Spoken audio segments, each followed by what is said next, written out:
Namaste everyone. Welcome to Hindi University. I'm really excited to have all of you this Sunday. As you know, we meet every Sunday 8 a.m. US Pacific time to learn about the Hindi language. But today we have a special session.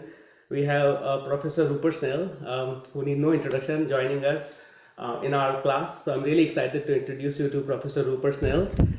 In the next 1 hour, we'll be having Hindi Baat Cheet with Professor Rupert Snell. This is the best opportunity for you to learn from one of the best here. So I know, like, the professor, he doesn't need any introduction, but just for the sake of everyone's knowledge, like, about the contribution he's made. Professor Rupert Snell is a well-known scholar who has made significant contribution in the field of Hindi language learning and teaching. He is a renowned expert in Hindi language, Braj Bhasha, Awadhi, and Hindi poetry. Okay, his recent work includes reading of Ramcharitmanas, a companion to the Awadhi Ramayana of Tulsidas. He's the author of several textbooks and language learning resources, including the popular book that you all know, Teach Yourself Hindi, that you have covered in our curriculum as well. Among his work on the modern Hindi literature is In the Afternoon of Time, a translation of autobiography of the poet Harivansh Rai Bachchan that he published in 1998, and a study of 51 Hindi autobiographies entitled The Self and the World, It's in the Press. Professor Snell, he was a professor of Hindi at University of Texas, Austin, where he taught for 12 years. Before that, he taught Hindi at University of London for about 30 years. So about 50 years of Hindi language contribution he has had, which is more than like my age basically. So his work has significantly and greatly influenced the way Hindi is taught and learned around the world. So Professor Snell, thank you so much. I'm really, really excited, and welcome to Hindi University. Thank you. It's a great pleasure to meet you people, and I'm so happy to see that people from all over are studying Hindi. It's a great thing. And Ashutosh Ji, I have to salute your efforts. I think what you're doing here is completely wonderful. Bringing Hindi to so many people and giving up your time for that. It's just great. Well done. Nothing in front of what you've done, Professor. So for me, to give you a little bit of a story, I don't know if you know, but like, we systematically covered each chapter of yours, Teach Yourself Hindi book, one by one. We recorded all the videos and uploaded it. So it was honestly a desire that, what if Professor Snell were to come in the class and, give a session to everyone. And one of our students, Taraji from Iran, she was like, is it even possible? I was like, you never know, like, things happen, miracles happen, and you never know when Professor Snell might come. So today is the day. Not exactly a miracle, I'm afraid, but still, thank you. So first and foremost, Professor Rupert Snell, in the next 1 hour, people want to know a lot about you. So I'll try to keep my questions very concise because we want to hear more from you. And we really want to start from, Tara ji from Iran, Radhika ji from London, JD, West Virginia, Professor Anita and Leah ji from Spain. They requested me to ask you. So the questions are there, I'm asking it, but भाव उनके हैं. तो मैं चाहूंगा कि आप हिंदी और English दोनों में दें. अगर आप धीरे धीरे बोलेंगे हिंदी तो वो सब समझ जाएंगे. तो ये सब लोग ये जानना चाहते हैं आपकी पर्सनल जर्नी के बारे में. Where it all started, आपने कौन सा प्रोसेस फॉलो किया, क्या challenges थे. So I'm going to take a pause and I'm going to let you tell us your personal story, personal Hindi journey. तो आप चाहते हैं कि मैं हिंदी में ही बोलूं? दोनों में बोल सकते हैं. दोनों में.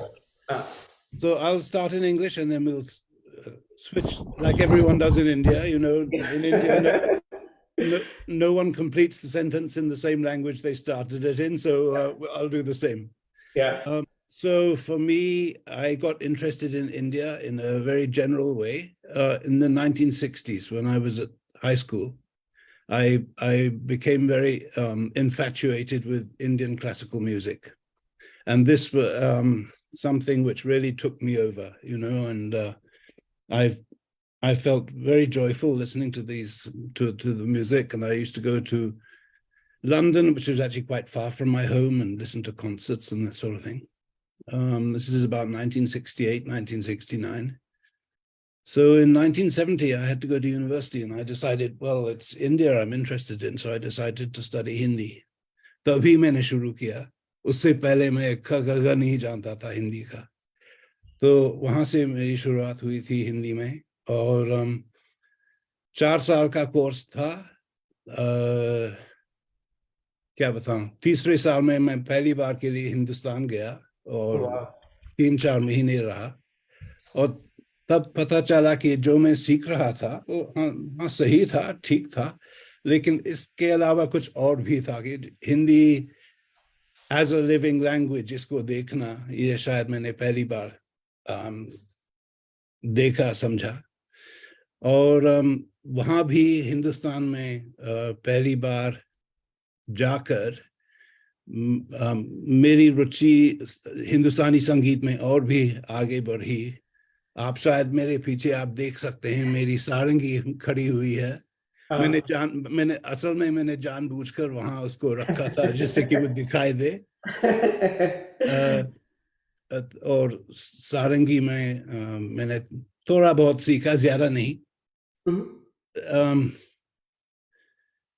और फिर वापस गया और डिग्री खत्म हो गई. और आगे जाके मैंने सोचा कि अब मैं रिसर्च करना चाहूंगा, तो पीएचडी का प्रोग्राम शुरू किया.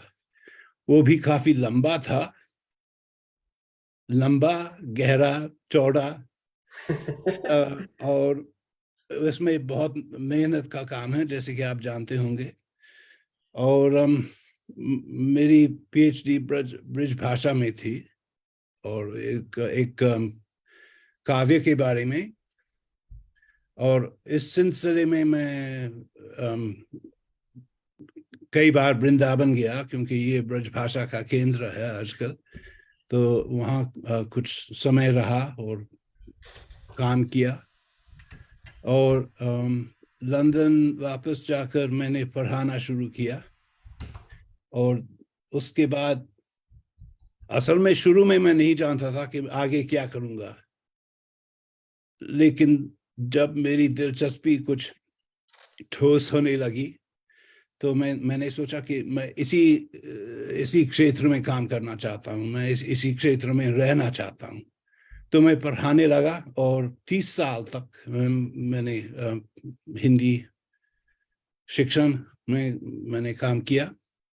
उसके बाद मैंने सोचा कि अब मैं ज्यादातर समय मैं लिखना ही चाहता हूँ. मैं किताबें लिखना, मैं पुस्तकें लिखना चाहता हूँ. इसलिए मैंने अर्ली रिटायरमेंट ले लिया. और उसके बाद मुझे टेक्सास यूनिवर्सिटी में बुलाया गया, क्योंकि वहाँ कोई एक प्रोफेसर वहाँ स्टडी लीव पर जाने वाली थी. तो उन्होंने मुझे बुलाया और कहा कि एक सेमेस्टर के लिए आप पढ़ाइए टेक्सास में रह के. तो हम लोग वहाँ चले गए एक सेमेस्टर के लिए, यानी 3 महीने के लिए. और 12-13 साल वहाँ रहे. तो बहुत मजा आया वहाँ टेक्सास में. बहुत सारे विद्यार्थी थे, बहुत ही अच्छे विद्यार्थी थे, और अच्छे डिपार्टमेंट में मैं काम कर रहा था. और फिर जब मेरी उम्र थोड़ी बढ़ी, तो मैंने रिटायरमेंट ले लिया, और अब मैं वापस इंग्लैंड में रह रहा हूँ. बहुत अच्छा. तो लगभग ये, आपने जब हिंदी सीखना शुरू किया, आपकी उम्र 15-16 लगभग साल, नहीं नहीं, 19-20, 19-20. 19 साल. तो ये लोग, जो स्टूडेंट का ये भ्रम है कि मैंने बचपन से बोलना शुरू नहीं किया, ये एक गलत भ्रम है. आप हिंदी और कोई भी भाषा किसी भी एज में सीख सकते हैं. देखिए, मैं मैं ये नहीं कह सकता हूँ कि मेरे लिए हिंदी या कोई भी भाषा सीखना आसान है.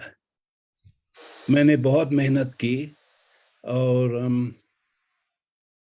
हाँ, शुरू में मैंने सोचा कि मैं ये भाषा कभी नहीं सीखूंगा. अब भी जब लोग मुझसे पूछते हैं कि आपको हिंदी सीखने में कितने साल लगे, तो मैं हमेशा ये जवाब देता हूँ कि जब सीखूंगा तब बताऊंगा.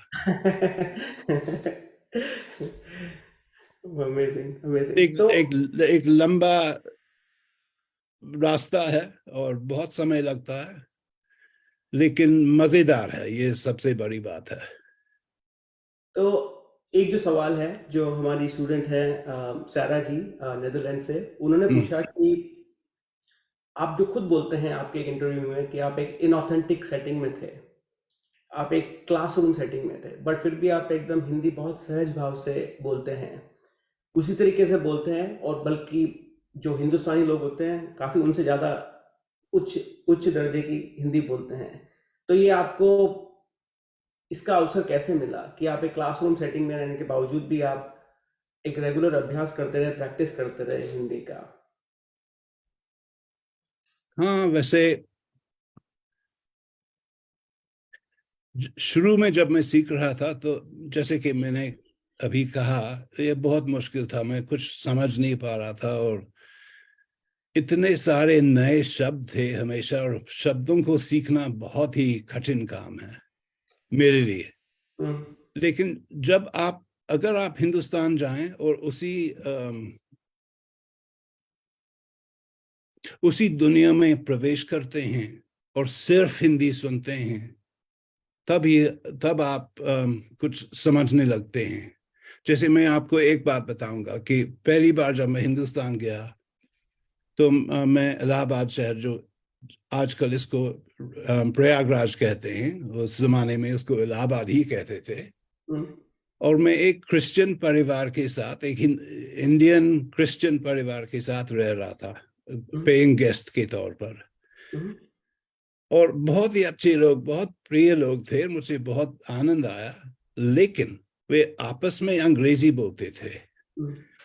तभी मैंने सोचा कि इस कॉन्टेक्स्ट में मैं ज्यादा नहीं सीख पाऊंगा। हम्म। तो मैंने उस परिवार को, उस घर को छोड़ दिया, और एक छोटे से सस्ते से होटल में रहने लगा, जहाँ कोई भी हिंदी के अलावा, हिंदी या उर्दू के अलावा कुछ नहीं बोलते थे, अंग्रेजी लोगों को नहीं आती थी। हम्म।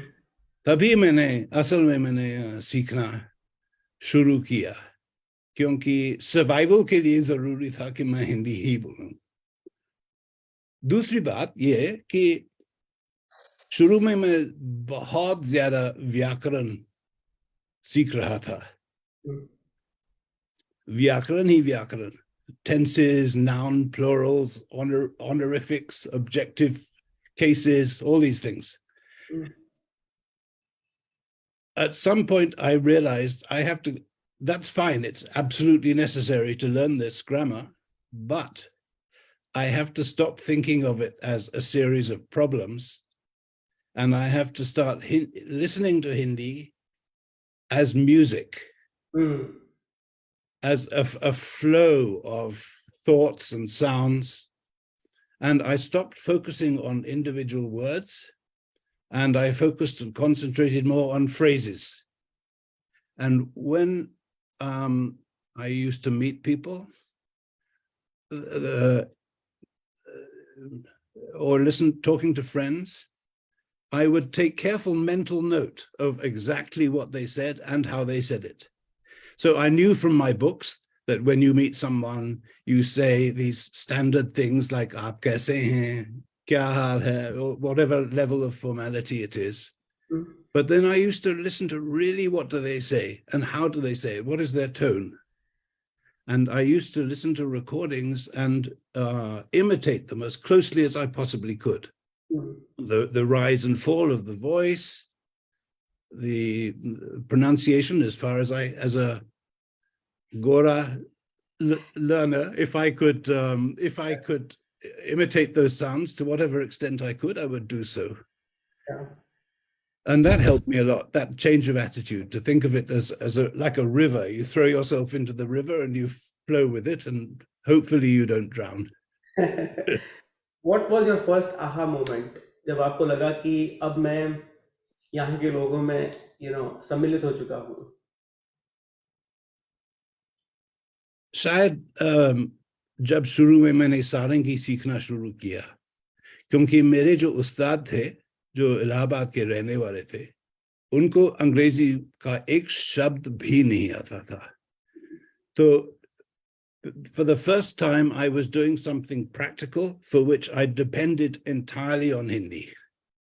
And then I found that, okay, I didn't know much, but I could manage.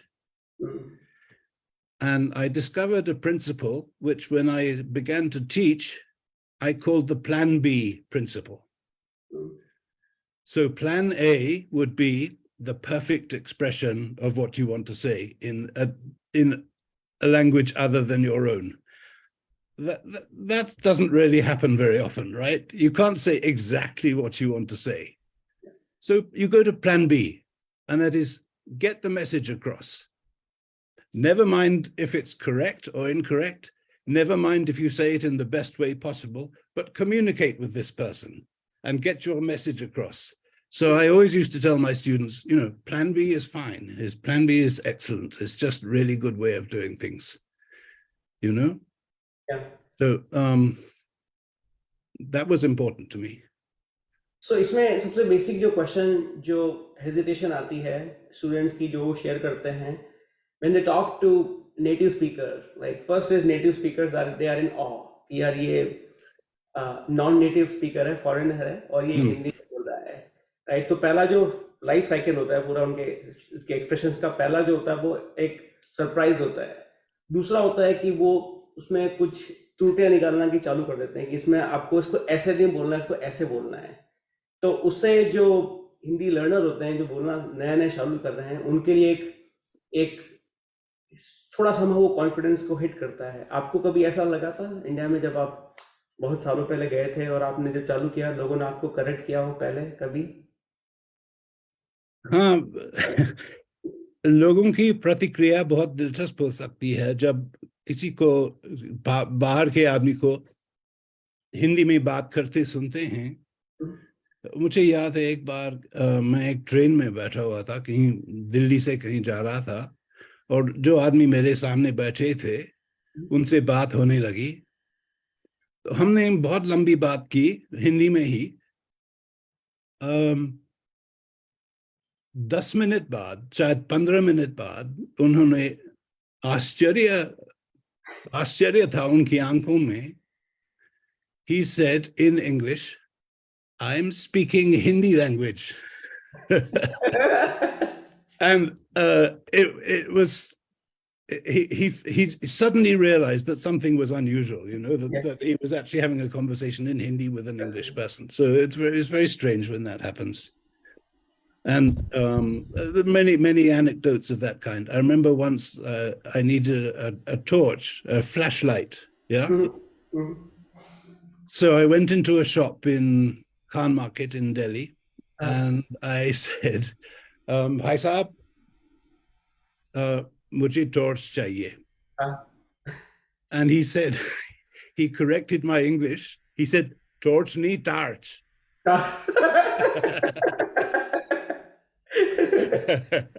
See, he wanted you to get into that Khan Market mode, right? Yeah. So I learned a lot from him that day. So we'll move to the next phase of our discussion. Yeah. आपने एक जब UT Austin में आपने class conclude किया था तो student ने काफ़ी रिसर्च करी, आपने lessons from your Hindi teaching के बारे में आपने वीडियो बनाया। तो हमारे स्टूडेंट्स हैं सारा जी, रीटा जी, उसके बारे में जानना चाहते हैं। उसमें आपने कई चीज़ें बोली, थोड़ा बहुत आपने ऑलरेडी बता दिया है कि एक फ्रेज का इस्तेमाल किया आपने, like you struggling to learn the modern Greek and not being able to remember the word the next day after or what yeah. And so how do you sort of like deal with that situation? और कोई आप lesson share करना चाहें जो कि आपने अभी already बताया नहीं हो, जो कि इम्पोर्टेंट होगा हिंदी लर्नर्स के लिए? Well, I think it's all to do with, I mean, we've discussed, learning it in an artificial environment is a problem. So you have to do everything you possibly can to counter that, to remedy that. And there are many things that you can do. These days, of course, I mean, when I started learning at university, in my college, which was a big college of 2,000 people, there was the high point of technology was that there was one photocopy machine. Yeah. And there was an old-fashioned language laboratory where they had those big spool tapes, the reel tapes. Yeah. But nowadays, everyone has so much resource. And I always say when I'm talking to teachers of Hindi, especially in the US, where I was for those years, that you have such resources at your command now. You have to use them and make it possible for your students to absorb as much Hindi through the ears as possible. Because we focus, quite rightly, we focus on writing, but the the spontaneity that comes through listening and speaking is fantastically useful. So when I was working in Texas, I thought of several ideas for making the language come alive. For example, I'll give you one example. What do we call it now? I think it was called Hindi voicemail. Mm-hmm. Yes. And I haven't thought about it or looked at it for some years now, but basically what it was I got any Hindi speaker who sort of came within 50 yards of me, I would grab them and I say, please call me and leave a voicemail as you would for a friend. Yeah. And it can be on any subject. You'll have to act a little bit, about a minute or something. So that was wonderful because I don't know if we got 40 or 50 of those voicemails, and somebody would be saying, actually the first one to do it was my mother-in-law, who's Punjabi, and we were in Chandigarh, and we were driving along. And I said, I just put the microphone in front of her face, and I said, in front of her mouth, and said, pretend you're phoning home, telling the servant what time we'll be getting there, what he's got to do this evening, what he's got to make for dinner, and just say anything else that comes into your head without thinking about anything like, what kind of language, just do it naturally. So she did this brilliant thing. She was a bit of an actor, and she kind of really got into it and gave this very vibrant message. So that was a wonderful thing for people to be able to listen to, because unlike in real conversation, you can hit pause, you can go back and listen to it again, and you can listen 3-4 times and really capture it. So those sorts of things, ways of getting people to really hear and listen with the opportunity of repetition. Repetition is the most fantastically useful thing for any language learner. There's nothing new in that. Everybody knows it. Yeah. When you're a child, the first thing, probably the first word you learn is no, right? Don't do that. Yeah. It's funny you say that. Like, but you hear it because they hear it 100 times a day. Yeah. It's funny you say that. Like the voicemail. आज सुबह ही मुझे voicemail आया this morning from Yusuf Ji, one of our Hindi university student from Rajasthan, and his voicemail was like, आप तो आज professor Rupert snail से बात कर रहे हैं, क्या आप उनको बोलेंगे कि मैंने उनके लिए एक वॉइसमेल छोड़ा है जो आपका प्रोजेक्ट आपने बताया है, और वो अभी तक मुझे दिख नहीं रहा है वो, तो it's funny that you mention about या चटनीफाइंग इंग्लिश जो आपने काम किया है प्रोफेसर कोठारी के साथ में. इडन जो हमारे एक स्टूडेंट हैं वो उसके बारे में जानना चाहते हैं कि आप उसमें कैसे बैलेंस फाइंड करें, लाइक हिंदी बोलते समय इंग्लिश के शब्दों का शामिल होना. Here's the book. Oh, very good. So Rita Kothari is a professor of English at Ashoka University now. She was teaching in Gujarat when I first knew her.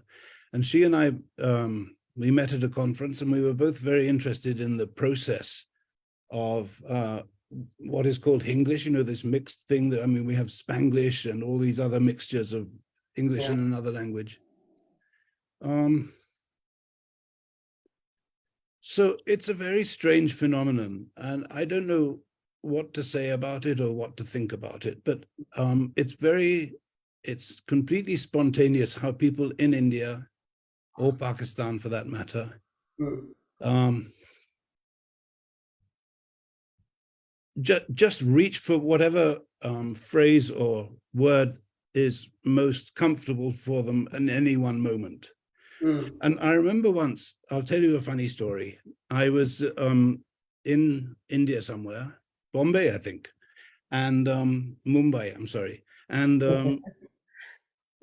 I was being taken somewhere with a somewhat important Pakistani politician. And he was saying in Urdu, he was saying, it's really bad how people use so many English words when they're speaking Hindi Urdu. He said, you know, we have this rich culture, and why would they dilute it with a language which is so different as English is, you know? And he was getting quite heated about this, and, you know, we were really giving a sort of political speech. And then the driver of the car took a wrong turning. He went into a side road, and he had to turn round. So he turned round and was driving back. And this same gentleman suddenly said, "Kya side street mein U-turn allowed hai?" So, and I'll give you another example. In Texas, we used to have a lot of visitors from many places. Yeah. There was a visiting professor of linguistics who gave a talk, and he had a PowerPoint, and his PowerPoint, this was about some aspect of Hindi, I forget what it was, something grammatical. And he had this very impressive PowerPoint in which all these categories and things were written. And that was all in very high Hindi, very Sanskritized, very Shuddh Hindi, you know? Everything was Sanskritic. It was almost more Sanskrit than Hindi. Yeah. But you know how it works when you're presenting from a PowerPoint. The slide is showing, and then you're talking over it. You're kind of explaining it. Yeah. So his explanation was also in Hindi, but it was almost every technical word was English. And I was very intrigued by that. I thought that somewhere between these two extremes lives Hindi, proper Hindi, neither completely Sanskritized nor completely taken over by English. So it's a strange phenomenon. It's very strange. ये बाकी languages में भी है professor snail जी? फिर से बोलिए। ये बाकी की भाषाओं में भी आपको ये फिनोमेना देखने को मिलती है कि हाँ, वैसे कई भाषाओं में ये देखने को मिलती है ये बात। लगभग हर एक भारतीय भाषा में ये किसी हद तक ये होता ही है, मेरे ख्याल से। मैं इसके बारे में ज्यादा नहीं जानता हूँ, लेकिन मेरे ख्याल से। लेकिन हिंदी में शायद उतना नहीं जितना कि हिंदी में होता है। तो इसका स्कॉलरली कम्युनिटी, जब आप मिलते हैं बाकी के स्कॉलर लोगों से, ये प्रोफेसर से, इस बारे में डिस्कशन होता है, तो उनकी क्या राय है? क्या इसमें कोई सहमति है कि ये एक अच्छी चीज है, खराब चीज है, या एक इवॉल्विंग चीज है? लोग जब इसके बारे में बोलते हैं तो ज्यादातर गुड बैड के बारे में बात नहीं करते, सिर्फ ये ध्यान देते हैं इस बात पर कि ये हो रहा है। लेकिन ज्यादातर मैंने लोगों को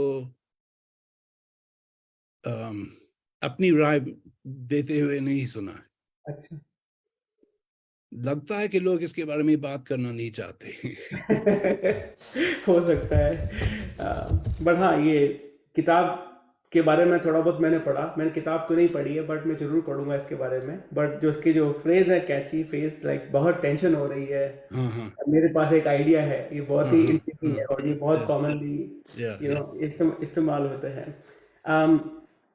will move on to the next topic, Hindi pronunciation, जो कि केली जी, जो आज शामिल नहीं हो पाई है, वो बहुत शामिल होना चाहती थी आज। यूसी बर्कली में उन्होंने प्रोफेसर उषा जैन के साथ में हिंदी पढ़ी थी, और तारा जी जो ईरान से हैं, वो उनके बारे में जानना चाहती है कि प्रोनाउंसिएशन जब नए हिंदी स्टूडेंट सीखना चाहते हैं तो उनको काफ़ी तकलीफ आती है, ज़्यादातर तौर पे जब वो एस्पिरेटेड कॉन्सोनेंट्स की बात करते हैं या रेट्रोफ्लेक्स की बात करते हैं।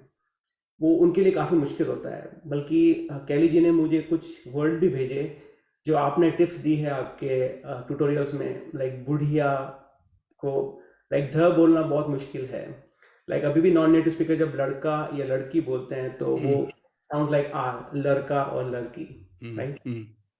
जब प्रोनाउंसिएशन अच्छा करना होता है तो उसके लिए आपने थोड़ी बहुत चीज़ें तो और बताई है, बट उसके अलावा और क्या क्या रिसोर्सेज आप शेयर कर सकते हैं स्टूडेंट के साथ में? I think, again, the principle of repetition is the most important. And also of what I was saying earlier about listening to words or phrases or sentences as if they were music, not as if they were a sequence of lexical problems. Yeah. And really to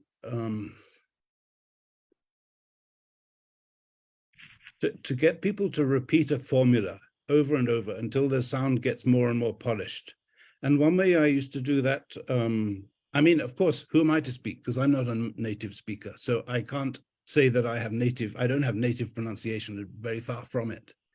But what I think is very useful in a class is to give a model sentence and then get students to make variations on it. I'll give you an example. I would say something like, आज मैं 6 बजे उठा, and get the student to repeat it. And then I would say, आप कितने बजे उठे? या आप कितने बजे उठी? Depending on the gender of the person, if one's allowed to use the word gender these days.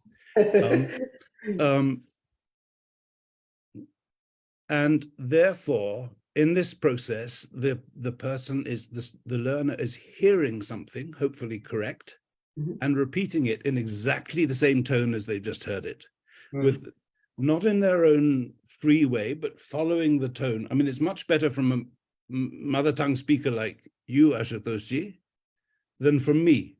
But to follow the speaker absolutely as closely as possible. And if you think of it as a flow of language, like a musical phrase, it's easier to do it than to think of it as main saat baje utha. Yeah. It's not that. No one speaks like that. They say main saat baje utha. Yeah. And to have that flow and to repeat that flow. And another thing which I think is really important is that you talk about aspiration.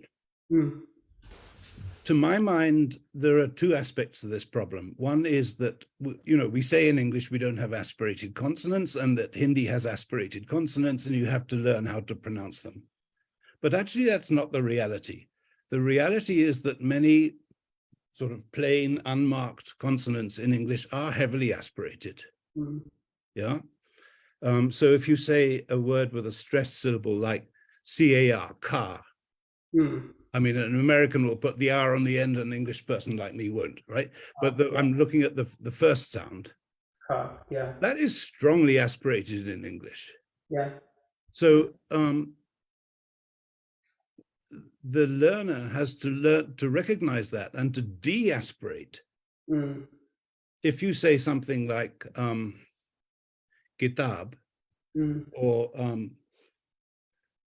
kal, yesterday, kal, the natural, if I was an English person without any awareness of Indian languages, I would have difficulty saying that ka without aspiration. And that's as much a problem as making the aspirated consonants sound clear. I would like, for example, I would say to my students, if you say the English word pin, like a pin to prick with, P-I-N, if you put your hand in front of your mouth when you say pin in English, say pin. I want to see you guys doing it. Say pin, pin. Yeah, can you feel that breath? Yeah. Yeah. Pin. Yeah. And now do it and say spin. Oh, spin. Yeah. Yeah. The aspiration's gone. Yeah. So in English, we aspirate when it's the sound P on its own, but not when it's combined with an S. I see. Interesting. So if you're pronouncing a word with a stressed syllable at the beginning, like, I don't know, Pakistan,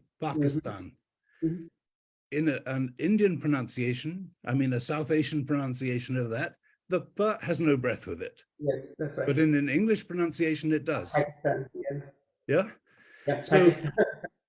so all these things are learnt by very precise copying of people, you know, of you as teacher. You are you are giving undue acknowledgement here. I mean, I'm nothing in front of you, as you know. The next set of things come from, several students, Teresa Ji from Singapore, Scott, Alan, Professor Anita. Role of grammar, I think you spoke about it, but it's for a learner, it's very hard. Sometimes, how important is the role of grammar? Like, you use it as a tool to just have a structure, or at what point you're like, you know what, I now want to immerse into language. And from your perspective, at what point you felt like, you know what, enough of grammar rules, now I want to just, अब मुझे केवल हिंदी में बात करनी है, चाहे मैं grammatical mistakes करूँ तो करूँ, मुझे फर्क नहीं पड़ता है. कब आपको ऐसा लगा? Well, I think that it depends what your ultimate aim is. You know, if you have a very short course for people who want to be able to just meet Indian people or be in India for a short while and say a few things which are meaningful and understand people, then grammar is not very important. But the thing is, if you don't have a grammatical basis, you don't have a foundation to build on. You know, I mean, a kind of बोलचाल की हिंदी जिसमें व्याकरण का वो नहीं आता है. It's fine. It's like staying in a tent overnight, you know, camping. But if you want to build a proper house that is going to survive the monsoon and hopefully stay up a few years, you have to have a foundation there. And the more you understand about how the language works, technically, the easier it is to build strongly on that afterwards. So I'd say grammar is pretty important for serious learning, you know. Yeah. But I think a lot of, academics, professors tend to be very serious and pedantic and boring people. Yeah. They make, it's possible to teach grammar in such a way that it just sends people straight to sleep. Yeah. And some grammar books, they talk in very technical language. Yes. They talk in a technical English, which is harder to understand than the Hindi sentence itself that's being analyzed. So it's a bit ridiculous. So I've always felt that with teaching grammar, the best thing is to let examples do most of the teaching. Yes. Yeah. Like the one of the things that Hindi students have to face is that in the past tense, you have a difference between transitive and intransitive. That's right. Yeah. You say main gaya, but you say maine kitab padhi. Yeah. So you can lecture about the ergativity and the nature of this construction until you're blue in the face. But much better is to say, maine khana khaya, maine chai pi, maine pani piya, and then let it sink in. Let people understand what's going on with those inflections. तो ये वाला process naturally दिमाग में fit हुआ कि ये आपको सोचना नहीं पड़ रहा है कि ये ट्रांजिटिव वर्ब है वर्सेस इंट्रांजिटिव वर्ब है, और आप नेचुरली ट्रांजिटिव वर्ब में आपने ने यूज करना चालू कर दिया वर्सेस इंट्रांजिटिव वर्ब में बिना ने के. आई से इट बिकॉज आपका ने क्रैकर जो है वो बहुत पॉपुलर है स्टूडेंट्स के अंदर. But people who I know, I think of one or two people now I've met and worked with, even friends of mine, who are not from India and have learned Hindi, but they've learned just a little bit here and there, and they pick it up without any focus on grammar. Yeah. 50 years later, they are still saying, maine ghar gaya. Yeah. Yeah. Yeah. Or main khana khaya. Yeah. Yeah. And those mistakes, those errors get so solidified in their minds that because they've never made the simple attempt to see how the language actually works, you know. True. True. Wonderful.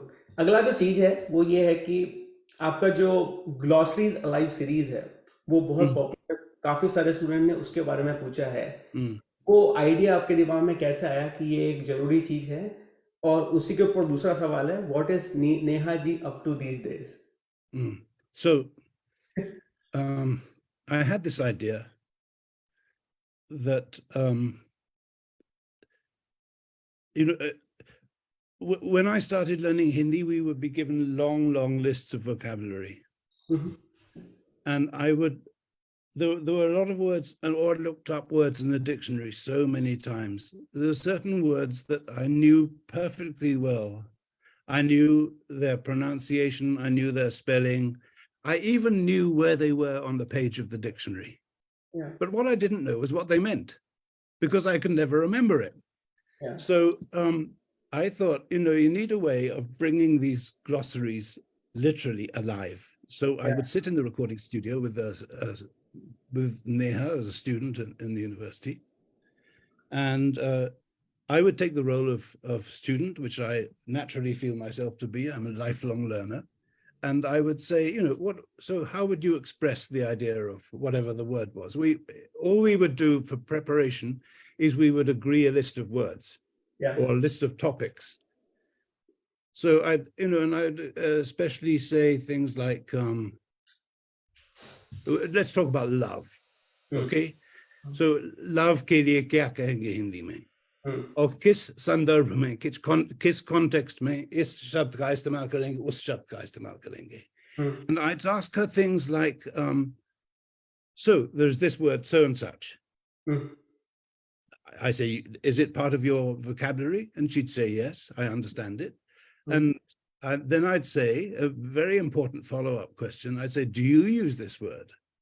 And she would say, oh, no, I don't use this word. My mother would use this word. Yeah. Yeah? Yeah. Or I'd read this word, but I wouldn't hear it spoken. And that gives you a kind of grasp of really what the value of the word is. In what context do you use it, you know? Yeah. Because the problem is, if you're studying a language like Hindi from outside India, necessarily you learn a lot of your vocabulary from books or from written sources, from newspapers, from books and things like that.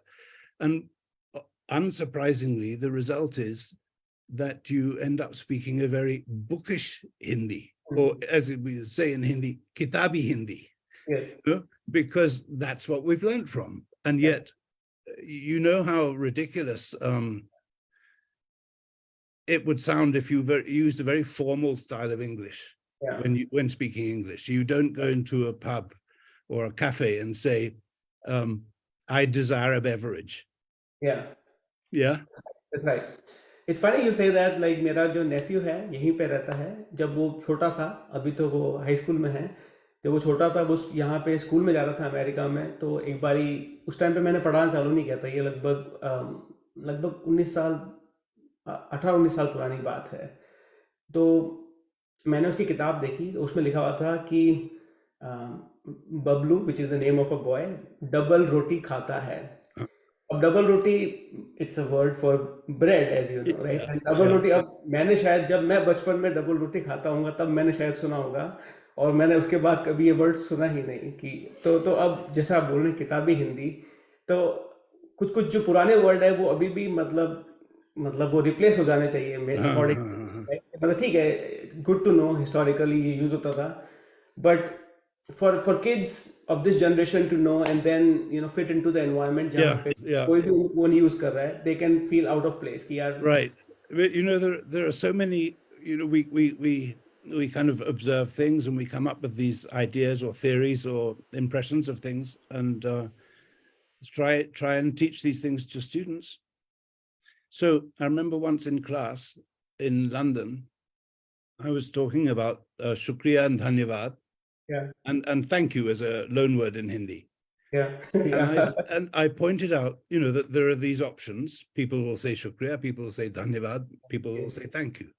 And then I also made the point that, you know, very often in India, people don't feel the need to say thank you in the way you do in English, not for every little thing, you know, because there are other ways of expressing your relationship with the person, your whole ethos of the conversation. There's many subtle ways in Hindi of expressing that without saying dhanyavad or shukriya. So I was making this point in class, and then after class I went to the post office. The post office, like a lot of post offices in England, in London, was run by a desi, right? So there was a desi clerk in the post office, and an Indian gentleman in the line next to me, and he went up to the counter, and he bought one stamp, just one stamp. One stamp, okay.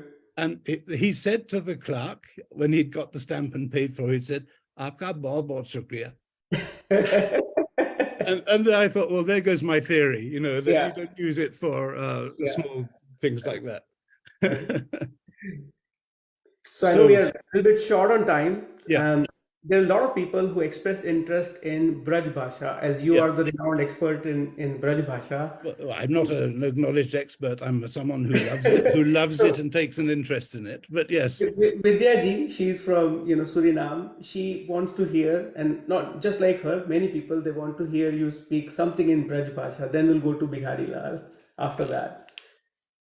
Well, I don't speak Braj Bhasha. It's like saying to someone, speak in Shakespearean English. You can recite Shakespeare, but you can't really speak in Shakespearean English.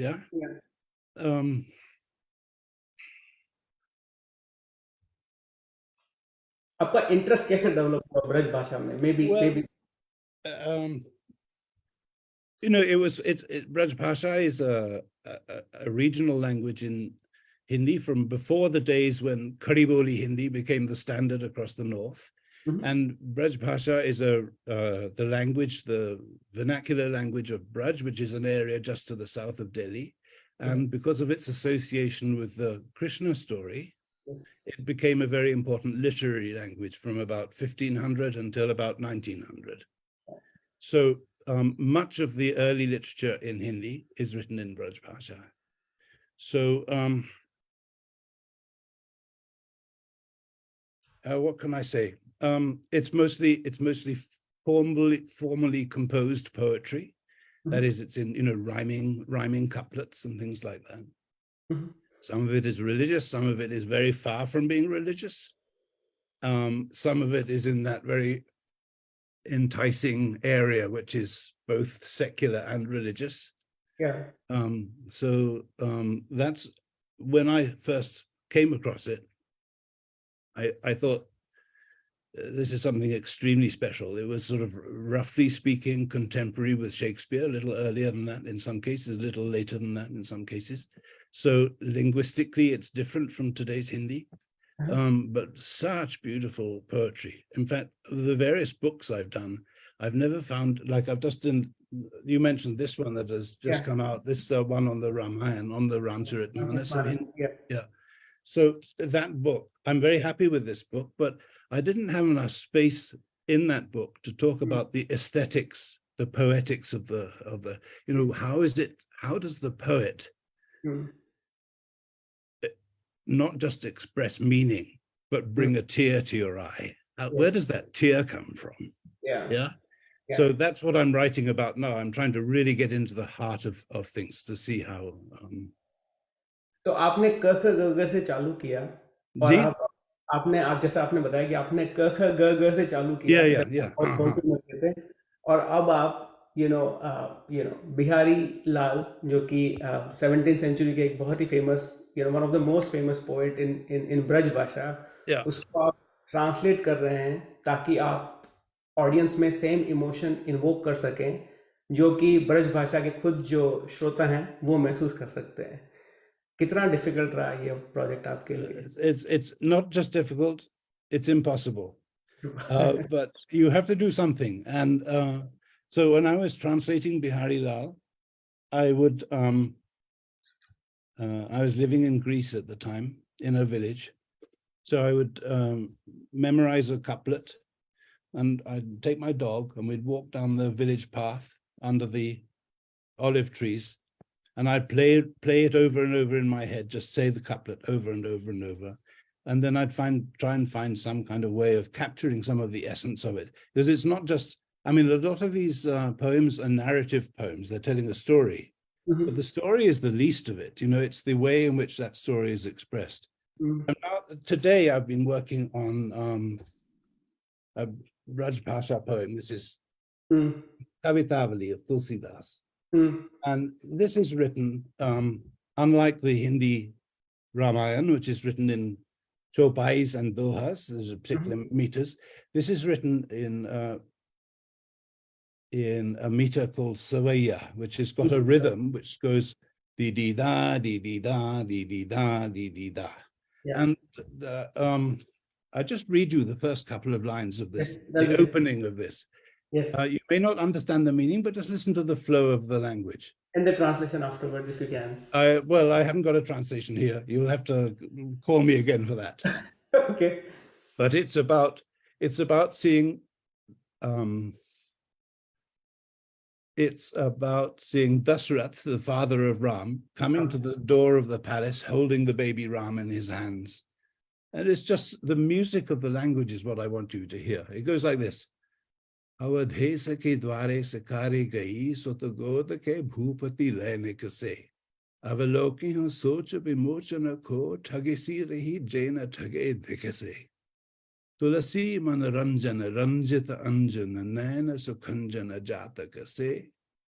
Sajani sasi mein samasila ubhe navanila sororo se bikase. There's lovely kind of flow, and you know, how am I? The question is, how do you translate that into English? Yeah. And so I've experimented a little bit with verse translation, because you know,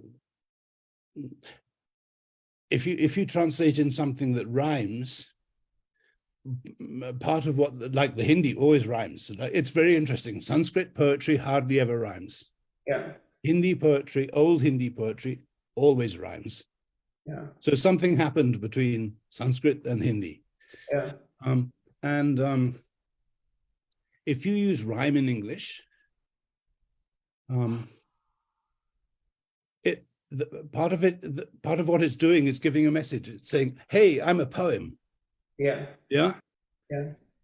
Listen to me in that way that you would listen to a poem. You know, so it's powerful, but at the same time, it can be very like there's a verse translation done in, I think, the 1940s or something, of the Hindi Ramcharitmanas, the Ramayana in Hindi, in English verse. It's unreadably bad. It's terrible, because after you've translated a few thousand lines, you're thinking, where on earth am I going to find another rhyme for this word? You know, it's just very, very difficult. Yeah. जो आपने किया उसका opposite आपने कहीं देखा है? जो English कोई ऑथर है उसका उसी खूबसूरती के साथ में हिंदी में ट्रांसलेशन करके लोगों में सेम इमोशन इन्वोक करना? हाँ, कई बार मैंने ये देखा है। आप कह रहे थे कि मैंने ये दूसरी किताब है, ये Harivansh Rai Bachchan. Yeah. So he was a very well-known Hindi poet. He died just a few years ago, and he wrote an autobiography in 4 volumes, and I edited the 4 and made a single book of it, and this is the English translation. But it's very interesting that he was actually a professor of English literature, but he became known as a Hindi poet. He also became known for another reason, because his son Amitabh Bachchan was a very famous film star, as everybody knows. Yeah. So he did wonderful translations from English into Hindi. Yeah.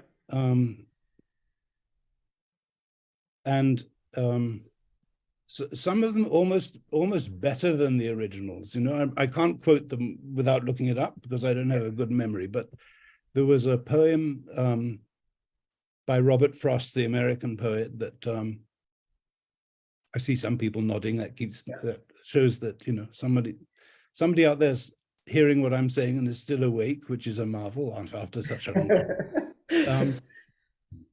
there's in what's it called, Into the Woods on a Snowy Evening, very famous poem by Robert Frost. And when Pandit Nehru died, Yeah. there was a copy of this poem on his desk. Mm. And Dr. Bachchan, Harivansh Rai Bachchan, was working in that department. Yeah. And he found this, and he translates that in Hindi in his autobiography. It's just beautiful, just so skillfully done, very, very beautiful. So it's quite possible. And he also translated Shakespeare into Hindi. Actually, so I read it. It can be done. When I was preparing for this thing, I read the translation of Robert Frost, that famous thing. I have, miles to go before I That's right. Yeah. It was amazing. Like when I read it in Hindi, it really brought me the same level of emotion. Yeah. You were saying something. I interrupted you in between, Professor. Nothing. Okay. Some bakwas. Right. So let's see. So who are all these nice people looking at me? I don't see any names. I just see beautiful faces, and I want to, can we all meet up for a breakfast or something in a minute? So right after 2 minutes, we'll just wrap it up for the Facebook audience. So thank you so much everyone who joined. Any last thing you want to share, Professor Snell, before we kind of stop the broadcast, and then you will get a chance to interact with all the wonderful people? I just want to thank you for having me in your group today. It's a great pleasure. Because I'm retired now, and I don't, I kind of live a sort of solitary kind of life, myself and my wife and my dog, the three of us. So I don't get out to meet all these exciting people so much anymore. No, thank you so much for joining us, Professor Snell. I'm going to stop the broadcast. So thank you so much, everyone who joined on Facebook Live. As you probably heard from Professor Snell, repetition, right? That's the main thing. And then think of it as a song. Those are the two key things that at least that are resonating with me, and I hope it resonates with you as well. And some